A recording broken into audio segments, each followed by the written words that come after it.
tradición y expresión oral son, de hecho, el vehículo del patrimonio cultural inmaterial? Definitivamente que sí. Efectivamente, la oralidad es el vehículo del patrimonio cultural inmaterial. Algunos tipos de expresiones orales son de uso corriente y pueden ser utilizadas por comunidades enteras, mientras que otras están circunscritas a determinados grupos sociales. Por ejemplo, la oralidad del Valle Medio del Motagua, del cual somos salvaguarda. El cultivo de las tradiciones orales es una ocupación muy especializada y específicamente como la labor de ASCA. Por eso se tiene en gran estima a sus intérpretes profesionales, los cuales son considerados guardianes de la memoria colectiva. No se trata, por supuesto, de sobrevalorar la oralidad, pero aún asumiendo sus limitaciones, como es la inestabilidad del relato, por ejemplo, es una herramienta inigualable para un sinnúmero de casos. El registro de las historias, su transcripción posterior, suelen justificarse en términos de la conservación de recuerdos y tradiciones que de lo contrario serían víctimas del carácter efímero de la oralidad. Reconocer, y en este caso hago énfasis en eso, reconocer el papel de ASCA como generador de un espacio dentro del cual puede recuperarse la memoria individual y social, vale la pena. Y es indiscutiblemente un tesoro que hay que conservar.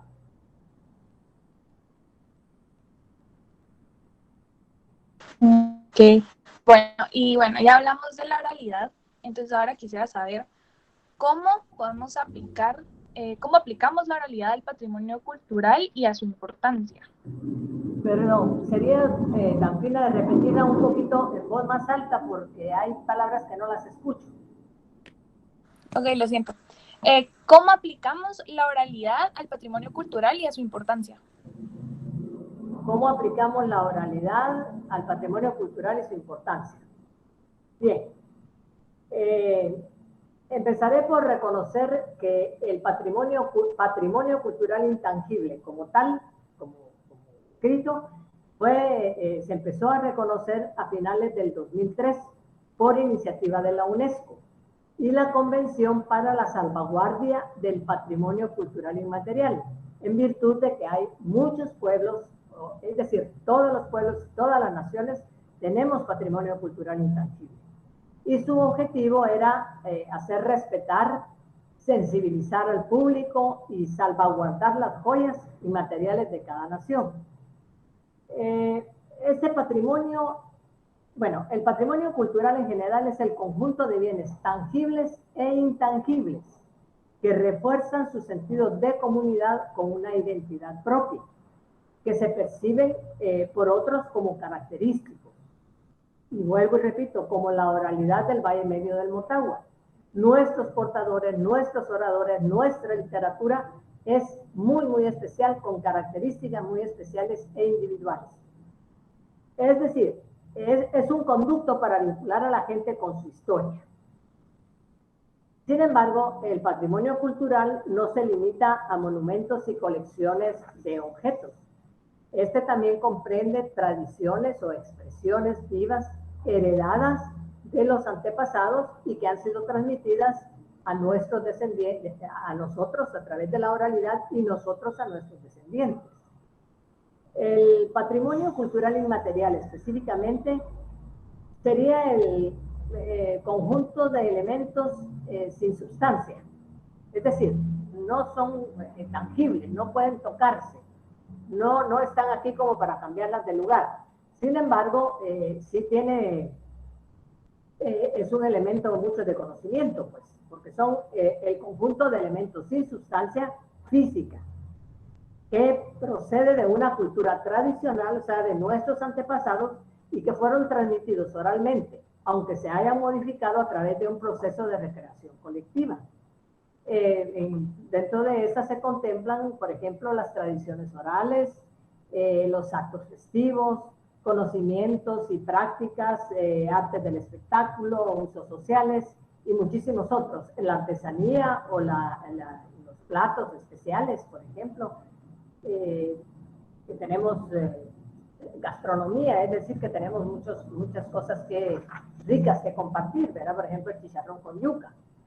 Y bueno, su importancia precisamente no estriba en la manifestación cultural en sí, sino en el acervo o en el conocimiento, el cúmulo de conocimiento que deja y las técnicas que se transmiten de generación en generación.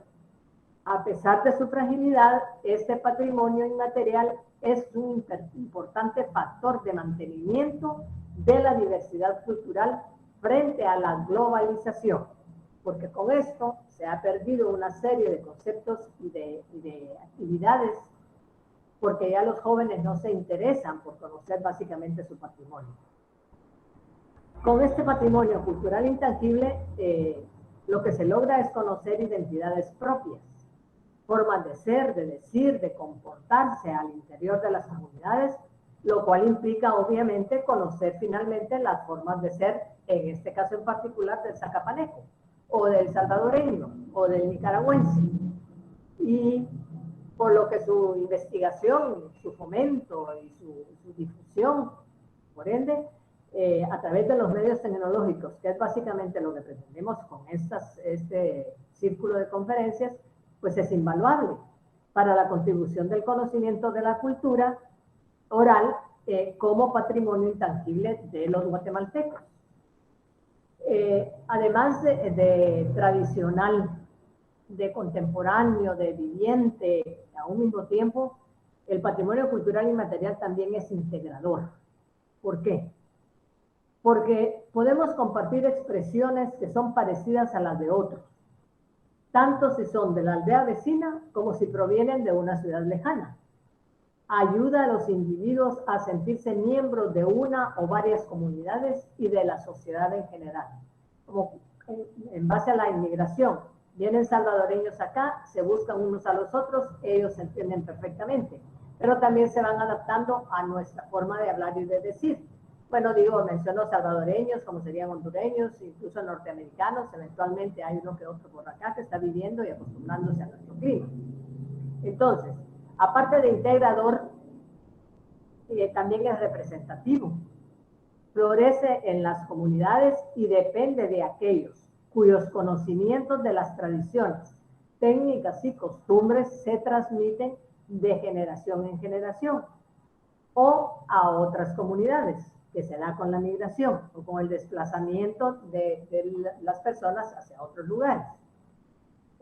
Basándonos en la comunidad, solo puede serlo, es decir, el patrimonio cultural intangible solo puede serlo si es reconocido como tal por las comunidades, grupos o individuos que lo crean, que lo mantienen y que lo transmitan.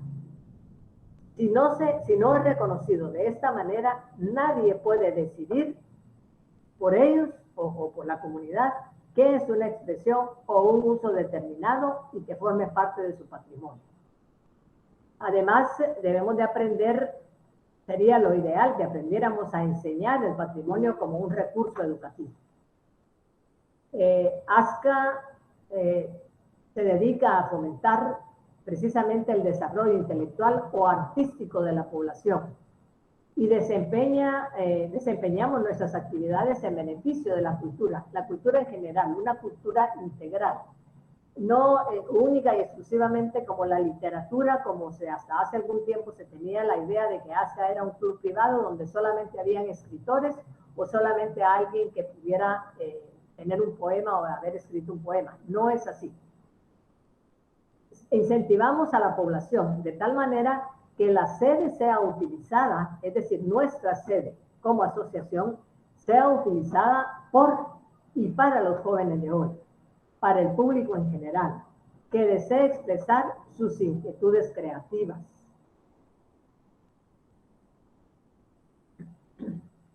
Muy bien, muchas gracias. Bueno, para continuar, la siguiente pregunta es, ¿qué es necesario